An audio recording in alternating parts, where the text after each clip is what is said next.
ಕನ್ನಡದ ಖ್ಯಾತ ನಿರೂಪಕಿ ಕರಾವಳಿಯ ಬೆಡಗಿ ಅನುಶ್ರೀ ಇದೇ ಮೊದಲ ಬಾರಿಗೆ ತಮ್ಮ ಮದುವೆ ಬಗ್ಗೆ ಮಾತನಾಡಿದ್ದಾರೆ. ತುಳುವಿನಲ್ಲಿ ಪಾಡ್ಕಾಸ್ಟ್ ಚಿಲ್ಲಿಂಗ್ ವಿತ್ ಚಿಲಿಂಬಿ ಕಾರ್ಯಕ್ರಮದ ಸಂದರ್ಶನದಲ್ಲಿ ಮಾತನಾಡಿದ ಅವರು ತಮ್ಮ ಮದುವೆ ಕುರಿತಂತೆ ಇಂಟ್ರೆಸ್ಟಿಂಗ್ ವಿಷಯ ಬಿಚ್ಚಿಟ್ಟಿದ್ದಾರೆ. ನನ್ನ ಬಳಿ ಕೋಟ್ಯಾಂತರ ಜನ ಕೇಳುವ ಪ್ರಶ್ನೆ, ನಿಮ್ಮ ಮದುವೆ ಯಾವಾಗ? ಯೂಟ್ಯೂಬ್ನಲ್ಲಿ ನನಗೆ 10,000 ಮದುವೆ ಮಾಡಿಸಿದ್ದಾರೆ.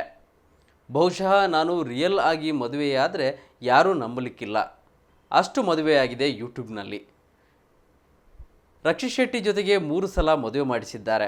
1 ಸಲ ನಾನೇ ಅವರಿಗೆ ಲಿಂಕ್ ಕಳಿಸಿದೆ. ಶೆಟ್ರೆ ಕಂಗ್ರ್ಯಾಚುಲೇಷನ್ ಎಂದೆ. ಅವರು ಇದ್ಯಾವಾಗ ಮಾರೇ ಆದದ್ದು, ನೀವು ಕರೀಲೇ ಇಲ್ಲ ಅಂದರು. ನಾನಂದೆ, ನಾವಿಬ್ಬರೂ ಬರಲೇ ಇಲ್ಲ, ಆದರೂ ನಮ್ಮ ಮದುವೆಯಾಗಿದೆ ಎಂದೆ. ನಾನು ಯಾವುದೇ ಸಿಂಗಲ್ ಹುಡುಗನ ಜೊತೆ ಫೋಟೋ ಹಾಕಿದರೂ ನನ್ನ ಜೊತೆ ಮದುವೆ ಮಾಡಿಸಿ ಬಿಡುತ್ತಾರೆ. ನನ್ನ ಕಸಿನ್ನ ಗಂಡನೊಟ್ಟಿಗೂ ಪಾಪ ಅವರ ಜೊತೆಗೂ ಮದುವೆ ಮಾಡಿಸಿಬಿಟ್ಟಿದ್ದರು. ನನ್ನ ಕಸಿನ್ ಕರೆ ಮಾಡಿ, ನಿನ್ನ ಮದುವೆ ಮಾಡುವುದರಲ್ಲಿ ನನ್ನ ಗಂಡನನ್ನು ಬಿಟ್ಟಿಲ್ಲ ಮಾರಾಯ್ತಿ ಅಂದಳು. ನಾನೀಗ ಅದನ್ನು ತುಂಬ ಸೀರಿಯಸ್ ಆಗಿ ತೆಗೆದುಕೊಳ್ಳುವುದಿಲ್ಲ, ತಲೆ ಬಿಸಿ ಮಾಡಿಕೊಳ್ಳುವುದಿಲ್ಲ. ನಾನು ಅಪ್ಪ ಅಮ್ಮನ ಆ ದಿನಗಳನ್ನು ನೋಡಿದ್ದೇನೆ. ಮದುವೆ ಬೇಡ ಅನ್ನುವ ಮಟ್ಟಕ್ಕೆ ಬರುವಷ್ಟು ಯೋಚನೆಗಳು ಕರೆದುಕೊಂಡು ಹೋಗುತ್ತದೆ. ಬಾಲ್ಯದ ಕೆಲವು ವಿಚಾರಗಳು ಅಪ್ಪ ಅಮ್ಮನ ಜೀವನ ನಮ್ಮ ಮೇಲೂ ಪರಿಣಾಮ ಬೀರಿದೆ.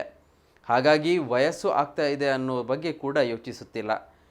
ಹೀಗಾಗಿ ನಾನು ಮದುವೆಯಾಗುವುದೇ ಬೇಡ ಎಂದು ಇದ್ದವಳು ಈಗ ಮದುವೆಯಾಗುವ ನಿರ್ಧಾರದಲ್ಲಿದ್ದೇನೆ. 100ಕ್ಕೆ 100 ಖುಷಿ ಸುದ್ದಿ ಸಿಗಬಹುದು, ಹುಡುಗನನ್ನು ಹುಡುಕಿ ಕೊಡಿ ಎಂದಿದ್ದಾರೆ.